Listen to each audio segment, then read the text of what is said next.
నమస్కారం, welcome to Suman TV. నేను గీతాంజలి. 2025వ సంవత్సరం వచ్చేసింది. మరి ద్వాదశ రాశుల్లో జన్మించిన వారి జాతక ఫలితాలు ఏ విధంగా ఉండబోతున్నాయి? మెరుగైన ఫలితాల కొరకు ఎటువంటి పరిహారాలు వారు చేసుకోవాలి? మంచిగా ఉన్న రాశులు ఏవి, అంటే మంచి ఫలితాలను ఇచ్చేటువంటి రాశులు ఏ ఉన్నాయి, అలాగే చెడు ఫలితాలు ఏ రాశుల వారు అందుకోబోతున్నారు? ఈ వివరాలన్నీ ఇవాళ వీడియోలో నేను మీకు వివరిస్తాను. వివరించేందుకు ప్రస్తుతం మనతో పాటు ఉన్నారు ప్రముఖ జ్యోతిషులు బ్రహ్మశ్రీ నందిభట్ల శ్రీహరి శర్మ గురువు గారు. వారితో మాట్లాడదాం. గురుగారు నమస్కారం అండి. వాగర్థ వివ సంపృక్తౌ వాగర్థ ప్రతిపత్తయే జగతః పితరౌ వందే పార్వతీ పరమేశ్వరౌ. సదాశివ సమారంభాం శంకరాచార్య మధ్యమాం అస్మదాచార్య పర్యంతం వందే గురు పరంపరాం. ఆదిత్యాయ చ సోమాయ మంగళాయ బుధాయ చ గురు శుక్ర శనిభ్యశ్చ రాహవే కేతవే నమః. శృంగేరి జగద్గురు పీఠాధిపతులకి, కంచి పీఠాధిపతులకి నమస్కారములు తెలియచేసుకుంటూ కార్యక్రమాన్ని ప్రారంభిద్దాం. వీక్షించేటువంటి సుమన్ టీవీ ప్రేక్షకులకి గమనిక, ఇప్పుడు మనం చెప్పుకోబోయేటువంటి రాశి ఫలాలు ఏవైతే ఉన్నాయో అవన్నీ కూడా ఆంగ్ల నూతన సంవత్సర గమనాన్ని దృష్టిలో పెట్టుకొని జనవరి 1వ తారీఖు నుంచి డిసెంబర్ 31వ తారీఖు వరకు మాత్రమే ఉన్నటువంటి గ్రహాల స్థితిగతులను బట్టి వివిధ రాశుల వారికి ఏ విధంగా ఉండబోతుందో తెలుసుకుందాం. మనకు సాంప్రదాయానుసారంగా వచ్చేటువంటి ఉగాది నుంచి ప్రారంభమయ్యే రాశి ఫలితాలని, అనగా వచ్చే విశ్వావసునామ సంవత్సరానికి సంబంధించి ఉగాది ప్రారంభమయ్యడానికి అంటే ముందుగా మళ్ళీ ఆ యొక్క ఉగాది సందర్భంగా మళ్ళీ వివిధ రాష్ట్రాల వారికి సంబంధించి రాష్ట్ర ఫలితాలు ఇవ్వడానికి ప్రయత్నం చేస్తాను. కాబట్టి ఇటువంటి దాంట్లో ప్రపంచమంతా అంగీకరిస్తున్నటువంటిది 2025 నూతన సంవత్సరం. అదేవిధంగా మనము కూడా ఆంగ్ల నూతన సంవత్సరం అనేటువంటి భావనతో ఈ యొక్క కార్యక్రమం చేస్తున్నాం. అదే ఉగాది నాడైతే మార్చి 29వ తారీఖు నుంచి మళ్ళీ 2026, 28 వరకు ఉండేటువంటి గమనం వరకు ఉండేది చెప్పేటువంటిది. అవి మనం మరియు వీడియోలో తెలియజేసుకుందాం. అదే అడగబోతున్నాను గురుగారు. అంటే సాధారణంగా ఒకటే ప్రశ్న అడుగుతారు, ఉగాది కదా అసలు చెప్పాలి జాతక ఫలితాలు అనేవి, ఈ లోపు ఏంటి అంటే ఒక సాంప్రదాయంగా అది కొనసాగిపోతుంది. అంటే మనకేమని చెప్పబడింది అంటే, ధర్మం ఏం చెప్పబడింది శాస్త్రంలో అంటేనమ్మా, ప్రపంచమంతా ఏది ఒక విషయం గురించి ఒక తాటి మీద ఉంటుందో అది ధర్మమే కూర్చుంటుంది, శాస్త్రమే కూర్చుంటుంది. ఇక మరి ద్వాదశ రాశుల వారి జాతక ఫలితాలు తెలుసుకుందాం. ముందుగా గ్రహస్థితులు ఏ విధంగా ఉన్నాయో తెలియచేస్తారా? జనవరి 1, 2025 నుంచి. ఇక గ్రహస్థితిలోకి గనక గమనించుకున్నట్లయితే ముఖ్యంగా గురువు 9th మే వరకు కూడాను ఈ వృషభ రాశిలో సంచారం చేస్తున్నాడు. 9th మే నుంచి మిథున రాశిలోకి సంచారం, 9th మే నుంచి సెప్టెంబర్ 27వ తారీఖు వరకు. ఇక సెప్టెంబర్ 28 నుంచి నవంబర్ 11వ తారీఖు వరకు కర్కాటక రాశిలో. ఇక నవంబర్ 12వ తారీఖు నుంచి డిసెంబర్ 28 వరకు కర్కాటక రాశిలోనే వక్రీకరించే స్థితి పొంది ఉండడం.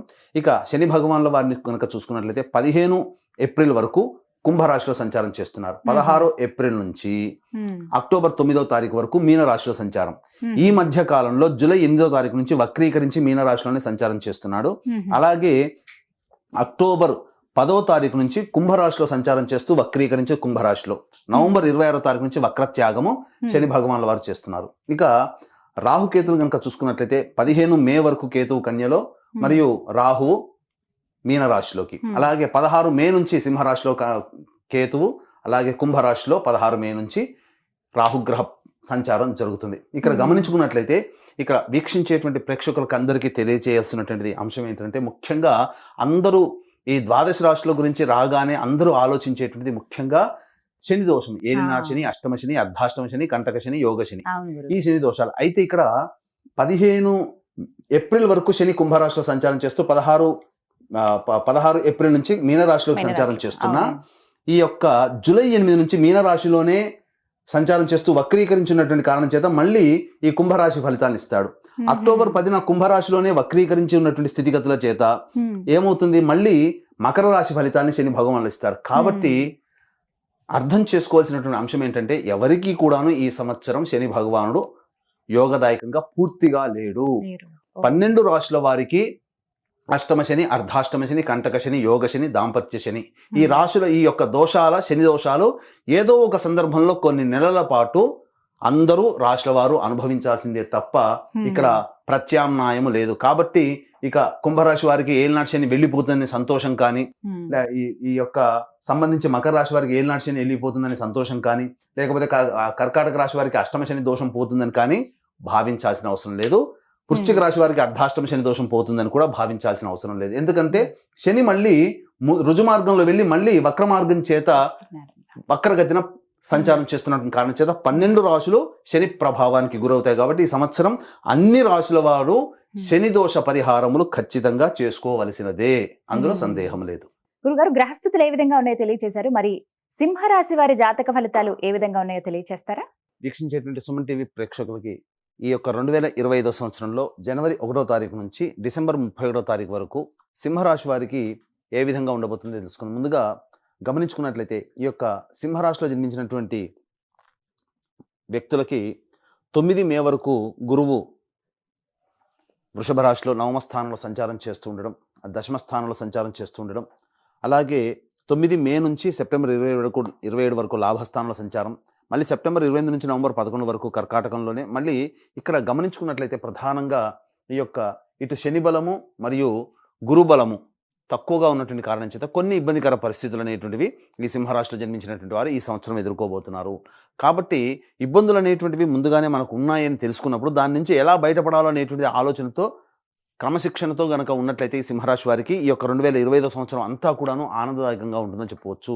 అయితే ఇక్కడ గమనించుకున్నట్లయితే ప్రధానంగా మార్చి 30వ తారీఖు వరకు గురువు వక్రీకరించి ఉండడం, నవమ స్థాన ఫలితాన్ని ఇవ్వడం, తద్వారా ఏమవుతుంది, ప్రధానంగా విదేశీ యానానికి సంబంధించి చేయ ప్రయత్నాలన్నీ కూడాను కొలిక్కి వస్తాయి. విదేశీ విద్య లేదా విదేశంలో ఉద్యోగం కోసం ప్రయత్నం చేసే సింహరాశిలో జన్మించినటువంటి వాళ్ళకి అంతా శుభకరంగా ఉంటుందని చెప్పవచ్చు. ఇక దశమస్థానం ఉన్నటువంటి సంచార ప్రభావం చేత ఎప్పుడు ఏప్రిల్ 1వ తారీఖు నుంచి 9 మే వరకు కూడా దశమస్థానంలో సంచారం చేస్తుండడం. కాబట్టి ఈ యొక్క సింహరాశిలో జన్మించినటువంటి ఉద్యోగస్తులు ఎవరికైతే ఉంటారో వాళ్ళకి సాధారణమైనటువంటి ప్రమోషన్స్తో కూడుకున్నటువంటి బదిలీలు కానీ, లేకపోతే ఈ యొక్క ప్రమోషన్స్ అనేటువంటివి, కొత్త బాధ్యతలు అనేటువంటివి ఈ 1 ఏప్రిల్ నుంచి 9 మే వరకు మధ్యకాలంలో మీకు ఏర్పడతాయని చెప్పవచ్చు. ఇక 9 మే నుంచి సెప్టెంబర్ 27వ తారీఖు వరకు లాభస్థానంలో గురు సంచారం చేస్తున్నటువంటి ప్రభావం చేత మనం లాభం అంటే యోగదాయకంగా ఉంటుంది అనుకుంటాం. కానీ కొన్ని విపత్కర పరిస్థితులు గురుగ్రహ ప్రభావాలను ఎదుర్కోవాల్సి వస్తుంది. అంటే ఏమవుతుంది, ఉద్యోగంలో చేసేటువంటి వాళ్ళైతే అధికారుల యొక్క ఆగ్రహాలకు గురవడం, అలాగే తోటి ఉద్యోగస్తులు సహకరించకపోవడం, అలాగే వ్యాపారస్తులైతే కస్టమర్స్ వల్ల ప్రభావాలు ఎక్కువగా ఇబ్బందులు పడుతూ ఉండడం, అలాగే వృత్తుల్లో ఉన్న వాళ్ళైతే సహాయ సహకారాలు, పెద్దల యొక్క సహాయ సహకారాలు రాకపోవడం, అనుకున్నటువంటి పనులు, పెద్దవాళ్ళ నుంచి కావాల్సినటువంటి పనులు అన్నీ కూడాను డిలే అవుతుండడం ఈ యొక్క సింహరాశిలో జన్మించినటువంటి ఉద్యోగస్తులు, వ్యాపారస్తులు, కుల వృత్తుల్లో ఉన్న వాళ్ళు గమనించవచ్చు. ఇక ప్రైవేట్ రంగంలో ఉన్నటువంటి వాళ్ళకైతే కూడా సాధారణంగా ఉద్యోగం కోసం ఎక్కువగా ప్రయత్నం చేయాల్సి వస్తుంది. నిరుద్యోగస్తులు బాగా కష్టపడితే తప్ప ఉద్యోగాన్ని సంపాదించుకోలేనటువంటి పరిస్థితి. సాధారణమైనటువంటి ప్రమోషన్స్తోనే ఈ యొక్క సింహరాశిలో జన్మించినటువంటి ఉద్యోగస్తులు ఉంటారని చెప్పవచ్చు. ఇక గమనించుకున్నట్లయితే ప్రధానంగా ఈ యొక్క శని ప్రభావం, శని 15 ఏప్రిల్ వరకు కుంభరాశిలో సంచారం చేస్తూ 16 ఏప్రిల్ నుంచి శని భగవానుల వారు అక్టోబర్ 9 వరకు మీనరాశిలో సంచారం చేస్తున్నాడు. కాబట్టి ఈ యొక్క సప్తమ శని నుంచి అష్టమ శని దోష ప్రభావం అనేటువంటిది 16 ఏప్రిల్ నుంచి ఈ యొక్క సింహరాశి వారికి ఏర్పడబోతుంది. అయితే అష్టమ శని దోషం వల్ల చాలా ఇబ్బందులు అనేటువంటివి ఉంటాయి, కానీ ఎక్కువ కాలం ఉంటుంది. అంటే జూలై 8వ తారీఖు నుంచి మళ్ళీ వక్రీకరించి స్థితి పొంది ఉండడం, మళ్ళీ సప్తమ శని ప్రభావాన్ని కలిగి ఉండడం, తర్వాత అక్టోబర్ 10న కుంభరాశిలో సంచారం చేస్తూ వక్రీకరించి స్థితి పొంది ఉండడం, అక్టోబర్ 10వ తారీఖు నుంచి నవంబర్ 26వ తారీఖు వరకు ఉన్నటువంటి సమయం ఏదైతే ఉంటుందో ఈ యొక్క సింహరాశిలో జన్మించినటువంటి వారికి శని అనుకూలంగా ఉండేటువంటి సమయం ఈ సమయం మాత్రమే. మిగతా సమయంలన్నీ కూడాను ఇబ్బందికర పరిస్థితులు అనేటువంటి సింహరాశి వారికి గోచరమవుతున్నాయి. కాబట్టి మీరు ఏదైనా కానీ కింది వాళ్ళ సహాయ సహకారాలు కానీ, శని బలం ఉండి అనేక రకాలైనటువంటి అవకాశాలు ఏవైనా కావాలనుకునేటువంటి వాళ్ళు ముఖ్యంగా ఈ సంబంధించినటువంటి అక్టోబర్ 10 నుంచి నవంబర్ 26 మధ్యకాలంలోనే మీకు యోగదాయకంగా ఉంటుందని చెప్పవచ్చు.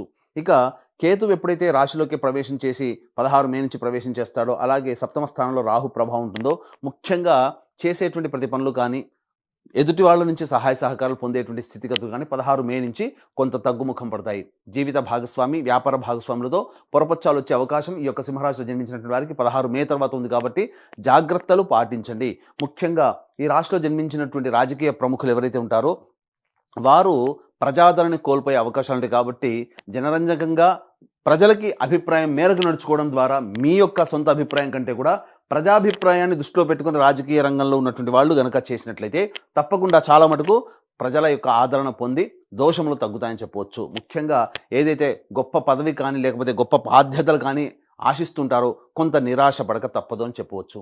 ఇక ఈ యొక్క సింహరాశిలో జన్మించినటువంటి కళారంగంలో ఉన్నటువంటి వారు సినీ రంగము, టీవీ రంగము, అలాగే electronic and printing media, social media, ఇటువంటి రంగంలో నాటక వృత్తులు, సంగీతము, సాహిత్యము, సంబంధించినటువంటి నాటకాలు, వీటన్నిటిలో నాట్యములు, వీటన్నిటి వృత్తుల్లో అనగా కళారంగంతో సంబంధం ఉన్నటువంటి అన్ని వృత్తుల్లో ఉన్నటువంటి వాళ్ళకి ఆదాయం అంతంత మాత్రంగా ఉంటుంది. వచ్చిన ప్రాజెక్టులన్నీ దగ్గర దాకా వచ్చి వెనక్కి వెళ్ళిపోతాయి. అయితే చెప్పిన విధంగా అక్టోబర్ 10 నుంచి నవంబర్ 26 మధ్య కాలంలో మాత్రం మీరు సంవత్సరం అంతా ఇబ్బంది పడుతున్నటువంటిదంతా ఈ అక్టోబర్ 10 నుంచి నవంబర్ 26 మధ్య కాలంలో ఉన్నటువంటివి మీకు తొలగిపోతాయి అని చెప్పవచ్చు.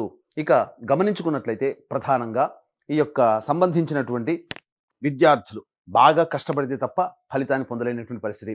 గురుగ్రహ ప్రభావము మనకు ఈ యొక్క సింహరాశిలో జన్మించినటువంటి వారికి సెప్టెంబర్ 27వ తారీఖు మే 9 నుంచి సెప్టెంబర్ 27వ తారీఖు మధ్య కాలంలో అనుకూలంగా లేని కారణం చేత కొన్ని ఇబ్బందికర పరిస్థితులు. కాబట్టి విదేశీయానం విదేశీ ప్రయత్నం చేసేటప్పుడు ఆచితూచి స్పందించండి. దైవానుగ్రహాన్ని పెట్టుకొని ఈ మే 9 నుంచి సెప్టెంబర్ 27 మధ్య కాలంలో కనుక మీరు ప్రయత్నం చేస్తే అనుకున్న విధంగా విదేశీయానము చేయవచ్చు. పరీక్షలలో కూడా ఎక్కువగా కష్టపడాలి. పోటీ పరీక్షలు మే 9 నుంచి సెప్టెంబర్ 27 మధ్య కాలంలో ఉన్నట్లయితే మీరు అంచనా వేసుకున్నటువంటి పోరాటం కంటే కూడా ఎక్కువగా పోరాడితే తప్ప మీరు అనుకున్నటువంటి ఫలితాలు పొందలేకపోతారు. జ్ఞాపక శక్తి కొంత తక్కువగా ఉండే అవకాశం ఉంది. కాబట్టి ధ్యానం అలవాటు చేసుకునే ప్రయత్నం చేయండి. అయితే మే 9 లోపల ఏవైతే పోటీ పరీక్షలు ఉంటాయో వాటిట్లో మాత్రం మీరు సంపూర్ణమైనటువంటి విజయాన్ని పొందుతారని చెప్పవచ్చు. ఇక ఈ యొక్క సింహరాశిలో జన్మించినటువంటి రైతులకైతే ప్రధానంగా గమనించుకున్నట్లయితే 2 పంటలు అనేటువంటివి సాధారణమైనటువంటి లాభాలు అనేటువంటివి పొందుతారు. కాబట్టి అత్యాశకు పోయి కొత్త పంటలు వేయడం లేదా కమర్షియల్ పంటలు వేయడం తద్వారా ఉన్న లాభం కంటే నష్టం ఎక్కువగా వచ్చే అవకాశం ఉంది. కాబట్టి తెలిసిన పంటలోనే మీరు పూర్వం వలనే మీరు వేసుకున్నట్లయితే ఈ యొక్క సంవత్సరం కొంతవరకు మీరు కష్టాలు నష్టాల నుంచి బయటపడవచ్చు అని చెప్పవచ్చు. అయితే ప్రధానంగా డబ్బులు అనేటువంటిది ఈ మే 9 నుంచి సెప్టెంబర్ 27 మధ్య కాలంలో ఎవరికి అప్పుగా ఇవ్వకండి. లేదా రాని బాకీలు వసూలు కావడం కోసం చాలా కష్టపడాల్సి వస్తుంది. ఈ యొక్క సందర్భంగా మీకు గమనించుకున్నట్లయితే ప్రధానంగా ధనానికి సంబంధించినటువంటి ఏవైతే ఉంటాయో అవి ప్రధానంగా సెప్టెంబర్ 28 నుంచి నవంబర్ 11 మధ్య కాలంలో పుణ్యక్షేత్ర సందర్శనము కానీ లేకపోతే ఎన్జిఓ కార్యక్రమాలకి మీ డబ్బు వినియోగిస్తున్నారు. అంటే సేవా దృక్పథంతో మీ యొక్క డబ్బులు ఖర్చు అవుతాయని చెప్పవచ్చు. ఇక గమనించుకున్నట్లయితే ఈ యొక్క ప్రధానంగా మళ్ళీ నవంబర్ 12 నుంచి డిసెంబర్ వరకు కూడా కర్కాటకంలో వక్రీకరించినటువంటి కారణం చేత మే 9 నుంచి సెప్టెంబర్ 27 మధ్య కాలంలో ఎలాంటి పరిస్థితులు ఉంటాయో నవంబర్ 12 నుంచి డిసెంబర్ 28 వరకు కూడాను అలాంటి పరిస్థితులే మీకు ఉంటాయని చెప్పవచ్చు. ఇక ముఖ్యంగా గమనించుకున్నట్లయితే ఉద్యోగస్తులు నిరుద్యోగస్తులు కానీ ఉద్యోగం లభించడం కోసం ఏ సమయంలో మీరు ప్రయత్నం చేయాలి. ఆల్రెడీ ఉద్యోగం చేస్తుంటారు, కొత్త ఉద్యోగం కోసం ప్రయత్నం చేస్తున్నట్లయితే ఏ సమయంలో ప్రయత్నం చేస్తే లాభసాటిగా ఉంటుంది అనుకున్నటువంటిది ఉద్యోగం లభిస్తుంది అంటే కొన్ని విషయాలు మీకు తెలియజేస్తాను. ప్రధానంగా జనవరి 11 నుంచి ఫిబ్రవరి 11 మధ్య కాలంలో అద్భుతమైన కాలము, నూతన ఉద్యోగ ప్రాప్తి అనేటువంటిది లభిస్తుంది.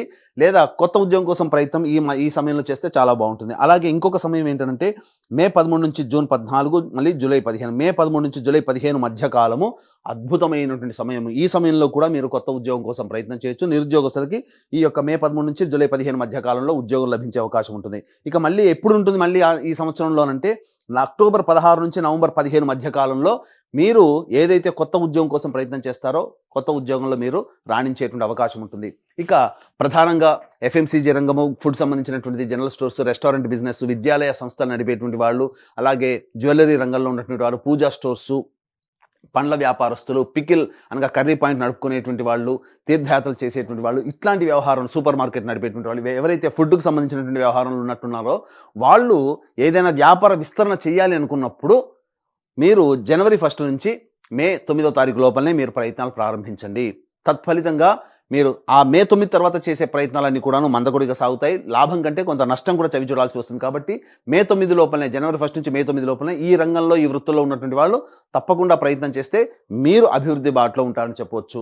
ఇక చర్మ సంబంధమైనటువంటి చర్మ సంబంధమైనటువంటి వ్యాపారస్తులు, స్టీల్ వ్యాపారస్తులు, ఐరన్తో వ్యాపారం చేసేటువంటి వాళ్ళు, ఎడిబుల్ ఆయిల్స్, అలాగే సంబంధించి ఆటో ఆయిల్స్ రంగంలో ఉన్నటువంటి వాళ్ళు, ఐరన్తో ఉన్నటువంటి ఏ వృత్తిలో ఉన్నటువంటి వాళ్ళైనా కానీ ప్రధానంగా అక్టోబర్ 10 నుంచి నవంబర్ 26 మధ్య కాలంలో ఉన్నటువంటి సమయం అద్భుతంగా ఉంటుంది. ఈ సింహరాశిలో జన్మించినటువంటి వారికి నూతన ప్రయత్నాలు అనేటువంటి చేయకుండా ఉండడమే మేలు అనేటువంటి విషయాన్ని గమనించుకోవాలి. ఈ యొక్క సింహరాశిలో జన్మించినటువంటి వారికి ప్రధానంగా మే 9వ తారీఖు లోపల లాయర్లుగా ఉన్నటువంటి వాళ్ళకి ప్రమోషన్స్ అనేటువంటివి ఉంటాయి, పదవి లభిస్తుంది. అలాగే రియల్ ఎస్టేట్ రంగంలో ఉన్నటువంటి వారు కొత్త ప్రాజెక్టులు చేపట్టకపోవడమే చాలా మంచిదనేటువంటి విషయాన్ని గమనించుకోవాలి. ఉన్న ప్రాజెక్టుని కంటిన్యూ చేసుకుంటూ ఏదైనా కానీ అభ్యంతరంగా ఇంకా నిరభ్యంతరంగా చేయాలి, తప్పదు, గత్యంతరం లేని పరిస్థితుల్లో వ్యాపార విస్తరణ చేయాలి అంటే ఎక్కువ డబ్బుని అప్పుగా తెచ్చి మాత్రం చేయకండి. ఉన్న దాంతోనే మీరు సర్దిపుచ్చుకునే విధంగా ఈ సంవత్సరం గడుపుకున్నట్లయితే సింహరాశిలో జన్మించినటువంటి రియల్ ఎస్టేట్ వ్యాపారస్తులు, లాయర్ సంబంధించినటువంటి వాళ్ళు, మైనింగ్ వ్యాపారస్తులు, వీళ్ళందరూ కూడా ఎలక్ట్రికల్ అండ్ ఎలక్ట్రానిక్స్ రంగంలో ఉన్నటువంటి వారు వీళ్ళందరికీ కూడాను యోగదాయకంగా ఉంటుంది. ఎప్పుడు